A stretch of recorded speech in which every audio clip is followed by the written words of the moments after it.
let's talk about Donald Trump. What is going on with that man's consciousness? He seems so convinced about what he needs to do in the world, what he can fix. He seems to be the type of person that we're talking about, the type of person who believes that it's all going to come out right, that the universe is on his side. But what's going on there? How do we tell? Because surely you can use this both ways. You can be doing good in the world and believing the universe is on your side, or you can be Trump and believing the universe is on your side. But how do we tell what is light, what is darkness? How do we tell what is higher consciousness, what is lower consciousness? What is your reading on that type of person? That has two parts to it. One is, how do I evaluate Donald Trump personally? And the second is, what is his role in the world right now? My evaluation of Donald Trump, frankly, is not very positive. I do not see that he is a person who raises the better feelings in others. In other words, what happens is any person who is in a position of power, any person who has a megaphone and can reach thousands of millions of others, I think has an obligation to bring out the better side of that person. Let me give you a story, and this is a very powerful story. Comes from the Native American tradition, and there are many versions of it, but I like the version I'm about to share with you. So there was this young brave who was about to become an adult in the tribe, and as part of the rite of passage, he was having an interview with the medicine man. And the medicine man told me, here is this dog, kind, loving, trustworthy, intelligent, and here is this wolf, malevolent, vicious, cruel, ready to strike out and kill anything. And the dog and the wolf are both in you. And the dog and the wolf are fighting.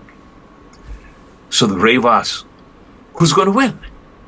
And the medicine man says, whichever one you feed. Now think about that. In each of us, there are altruistic, let's help our fellow men, let's make the world a better place, let's all live together and take care of each other impulses. And in each of us, there are, let me grab everything that I can for myself and the devil take the hindmost impulses. We all have both of those. It is our obligation, and don't make the mistake, by the way, of thinking you're only going to feed the dog, you're not going to feed the wolf. That ain't going to happen. The best you can hope is that you're going to feed the dog a little bit more than you feed the wolf. But it is your duty to selectively identify and feed the dog in yourself. It is also your duty to selectively identify and feed the dog in everyone you meet. Supposing you're working in a company and you go off to the water cooler and you've had a rough day and you mention it to a colleague and he says he's had a rough day and you say you think you've had a rough day and you top his roughness with your rough dayness. You've just fed the wolf in both of you and you don't even recognize you've done that because, hey, it kind of feels good.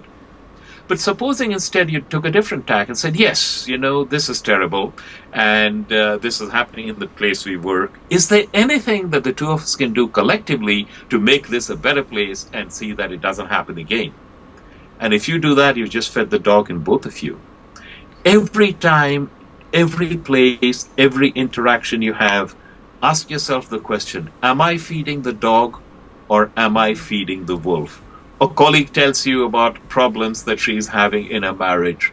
And you say, yeah, your spouse shouldn't have done anything. He or she is a bastard or a bitch. You're feeding the wolf. But instead you go down, is there any possible different construction that can be done? Maybe he was really trying best and it didn't work out. Every interaction you have, try and ask yourself this question, am I feeding the dog or am I feeding the wolf?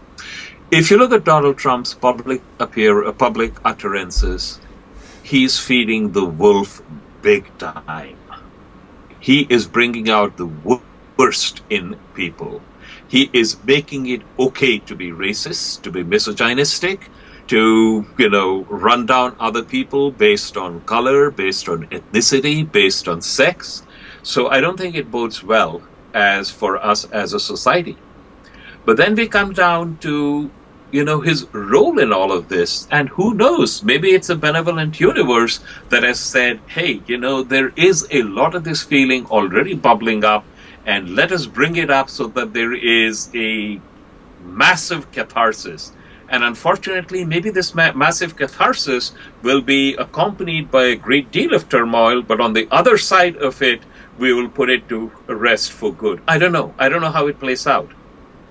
But I am willing to be cautiously optimistic and saying, hey, this happened for a reason. Always, as Mahatma Gandhi said, there are tyrants in the world, and for a time it will appear as though these tyrants are invincible and there's nothing you can do about it. But sooner or later, they will be consigned to the dust heap of history. I love that.